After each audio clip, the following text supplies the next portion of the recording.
Hi again, everybody. In the previous episodes, we saw what are the key questions you should ask yourself before starting the group. Now, today we are going to go practical and to see how you should build your group settings. So, how you should set the whole thing up. So, how to create and include the right pieces in your puzzle.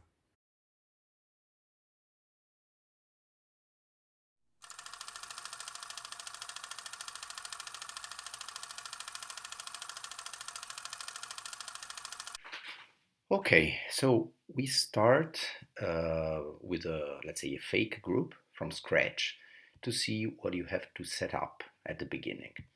So first of all, you go from here, from work, you have a group icon, and then it opens like that with all the groups you belong to, let's say, or you own, and then you click on create group, and then this window appear. So first of all, you can put a small square image and a banner here. I suggest, of course, to choose images which can represent very well your group. I'll show you some examples later. You have some technicalities, sorry, in terms of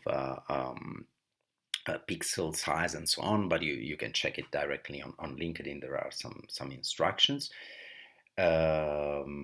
And then, of course, you have to use a group name. I suggest you to check very well what is already in LinkedIn. So the name of the group should be self-explanatory, let's say, on the one hand, but on the other hand, it should be also not too general, let's say, so that the people who belong to this niche, let's say, can find this group easily. So in this case, let's say we are I don't know. For example, we talk about energy in the built environment as title. So just be sure that you put the right keyword here. The description, what is the purpose of your group? You have a lot of characters here, 2000 characters available, so I suggest to include a very detailed description, maybe the most important thing at the beginning, of course, and also using the right hashtags, which are, let's say, which fit very well with your group. And then you can add some industry fields so that this is easier for the people to find a group if they belong or look for some industry. So just to give an example, you have a list of industries. So in this case, it could be, for example, let's see, I don't think no one of this fits very well to the energy. So maybe we can also don't put anything on that. But if there are some industry fitting with you, please add it. Then a location. This is quite let's say, specific. Usually you don't have to put any location because usually the group belongs to, I don't know, an online platform, maybe even an international. But of course, if you have a group like energy in the built environment of the XXX region, for example, then of course you can put a location which is the capital city of that region, for example.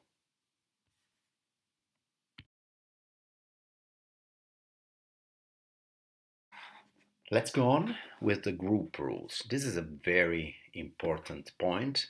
You see here that LinkedIn asks you to put here the tone and expectations of your group. My suggestion is to have very simple but clear rules. Of course, also polite rules.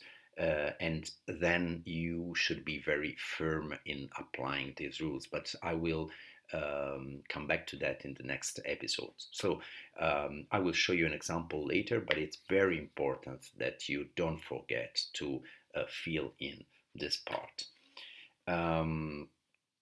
What you should, let's say, absolutely avoid here is that the group becomes a sort of marketplace. So you have lots of commercial posts, but not really good discussion going on. So no added value for the participants, for the members. You should absolutely avoid this point. And the second thing you should avoid is the so-called anything anywhere, which is typical of social media. So, for example, this group is about, we said, energy in the built environment of a region.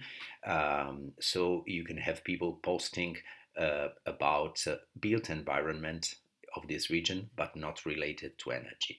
Or you can have people just posting about something about the region itself. I don't know, criticism towards some policymakers in the region.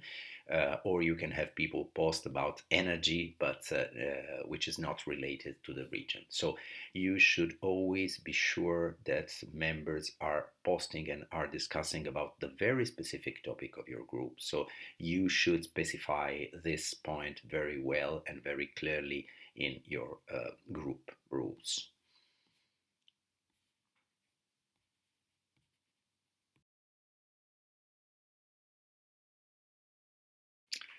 Then we have some last points which are also very important. One is the group discoverability. So if it's listed and unlisted. Unlisted means that the group does not appear in search results for non-group members, and it is not visible to others on member profiles. So that means that, let's say, if I belong to this group, then this fact does not appear on my profile. Of course, this limits a lot the number of members that can reach the group. My suggestion is to have always a listed group. Then you can, as a moderator and an owner of the group, you can easily check what is going on. For example, if there are some fake profiles or some haters going in the group, I think unless you have really a huge number of members, this is quite easy to check. So my suggestion is to always go for a listed group. If you need something, some platform for a private discussion, then I wouldn't use LinkedIn.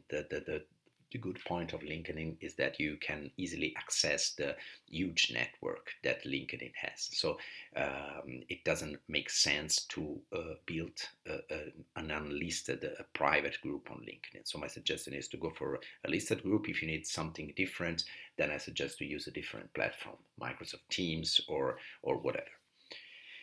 Then last, about the permissions. I would for sure allow members to invite their connections, because if you disable this cell, then it means that only administrator of the groups can invite first degree connections, while if you want a good spread of the group and you want to enlarge your group as much as possible, then I would allow this. So once again, you can easily check what is going on if there are some, let's say, suspicious people joining or something else. And then I would also choose this option, so require new posts to be reviewed by administrators. Uh, Honestly, you cannot expect tons of posts in your group, especially if you're building up from scratch, let's say. So it's very hard to have posts at the beginning from the members.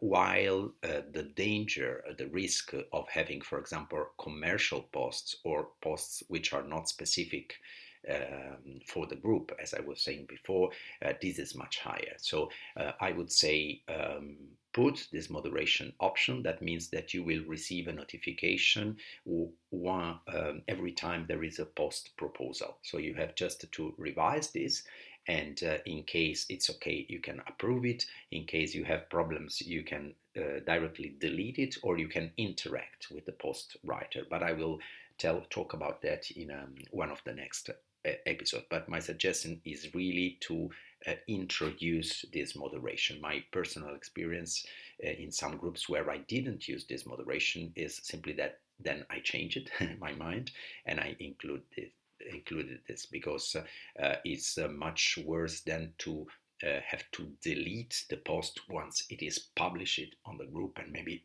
even some people already saw that.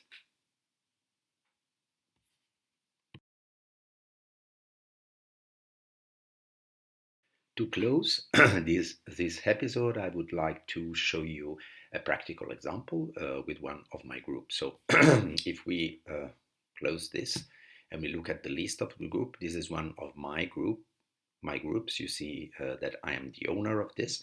So I go to this group. I will show you also some other details of the group. So you see, for example, here I have a banner which is a solar thermal plant for a district heating, because this group is about renewable district heating and cooling, so the use of RES for the DHC.